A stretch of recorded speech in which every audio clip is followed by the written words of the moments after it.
Shalom, everyone. I'm standing here by the Sea of Galilee. What an amazing place to be. The exact place where Jesus walked and taught. Isn't it just amazing? And today, right here, I want to talk to you a little bit about, is there an invisible realm? Is there a world around us that we do not see? It's a challenge to think about this, but we're going to look at it a little bit more in depth.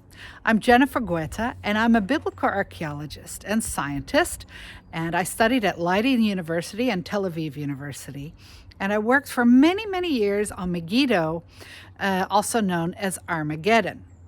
And I studied the past there, the present, and in the past, I did not believe in the supernatural. I did not believe in the invisible realm until 8 years ago. I had a supernatural experience, and that changed my life forever.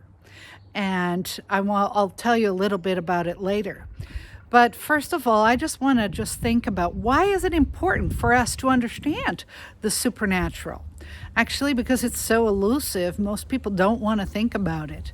But it's important because it gives our context. It tells us how we live, what is influencing us, our decisions.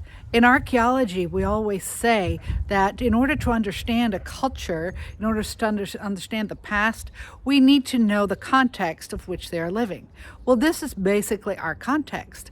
Are we being influenced by something from outside, or are things just from ourselves?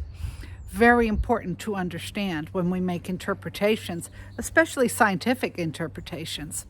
And it's also important so that we are not deceived and that we can live in victory and know exactly what's going on around us.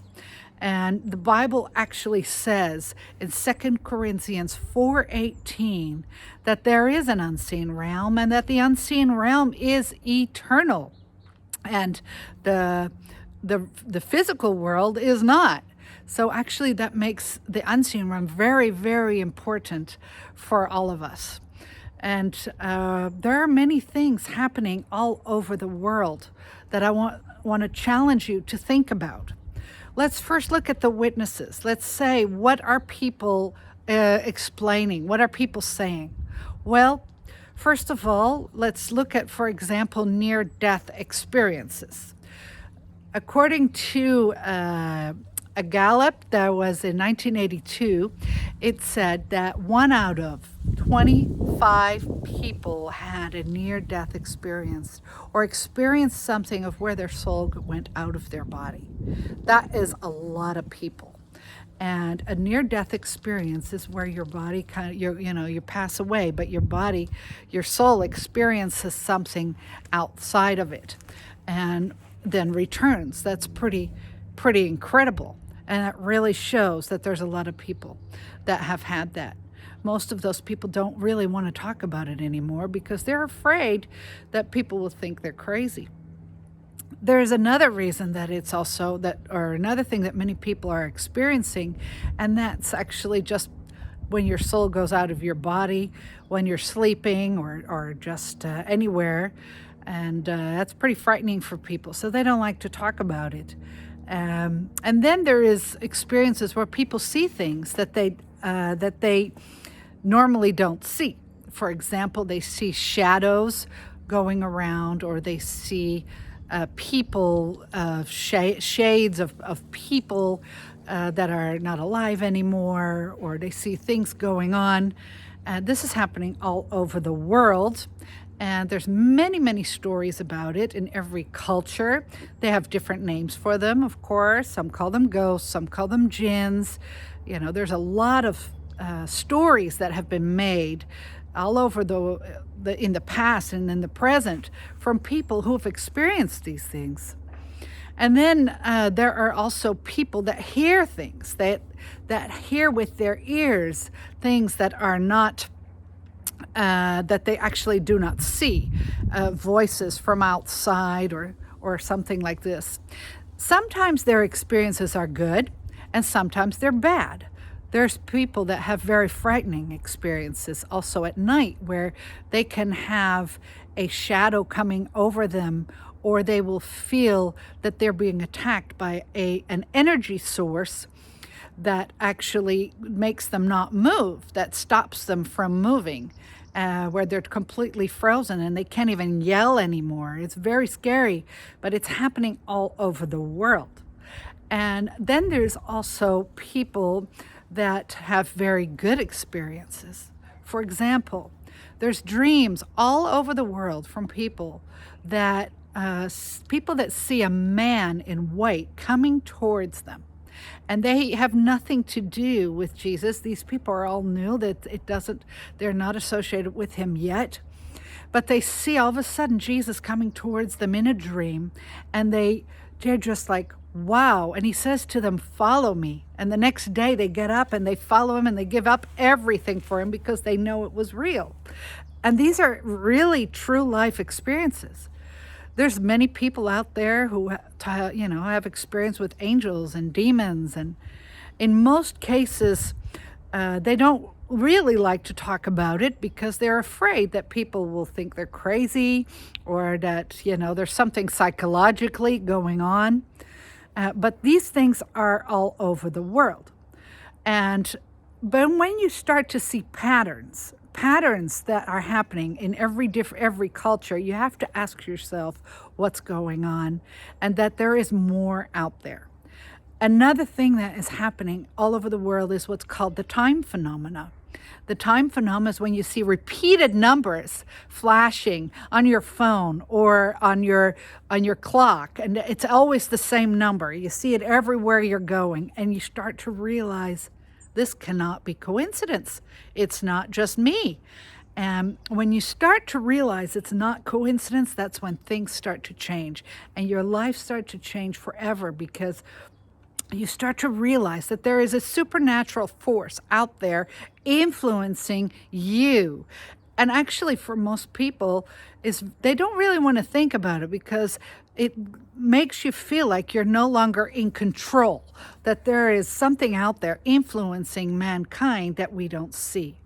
But let's be serious. Most of us have had such an experience.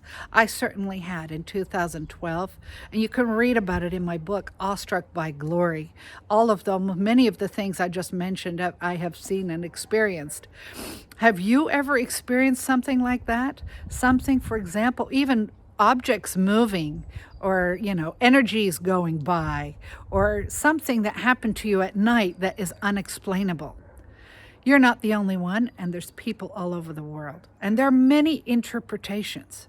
Now, religion, of course, many people turn to religion because of this, because they turn to certain kind of rituals because they don't understand it. And it's hard when you don't understand something. And it's kind of frightening because you feel like it's coming over you. And so it is important for us to understand it.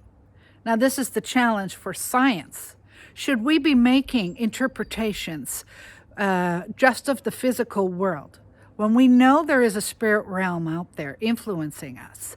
And if we just look at only the physical world, our interpretations will be wrong. So we have to start understanding the spirit realm as well before we make proper scientific interpretations. We cannot just do one or the other. It has to be combined, because then we can truly look at it from a scientific point of view and know what's influencing us. And there are many good things too.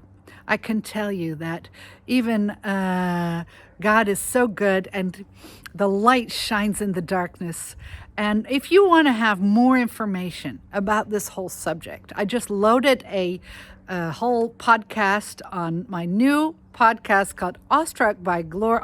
The Awestruck podcast, the Awestruck podcast on Spotify, and you can find it there. And there's 30 minutes of all stories of things that people are experiencing all over the world. And it shows you that there is more out there, and that we need to really understand what's going on. And there is a way, because Jesus showed us the way. He was demonstrating the kingdom of God, and that is so amazing. And I will show you in my next podcast the different explanations and different interpretations of that spirit realm, and how he showed us the way. And if you want more information, you can also go to awestruckbyglory.com, which is my website and gives a lot of information about the spirit realm, background information. And you can also find my book there and read my entire testimony and story of what changed my life forever. And how do I deal as a scientist with these interpretations? Because there's a lot of questions to ask and a lot of things to study. So anyway, right here from the shores of the Sea of Galilee, I want to encourage you to think about it. Think about that one time that you experienced something.